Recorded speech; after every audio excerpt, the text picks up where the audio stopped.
Tell me more about these selectors. Like, is there just one type of selector, or are there multiple types of selectors, or? There's not a lot of types of selectors. We have two main selectors, which would be like CSS selector and XPath selector.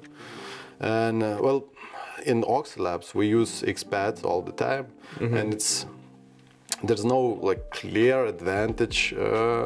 It's more of the type of preference which one you choose.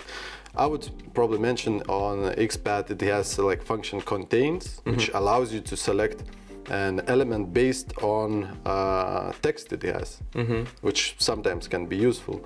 The other part is that with XPath you can traverse up through the element tree. That means that you can select a parent of the child. Okay. You cannot do that with CSS selector. And last but probably not least would be the community in web scraping. Like in web scraping, XPath is a bit more popular, so you would get more examples, more help when you use XPath. More links and Stack Overflow and Exactly. all of that. Yeah, exactly. All right, so you have a selector which can be XPath or CSS selectors.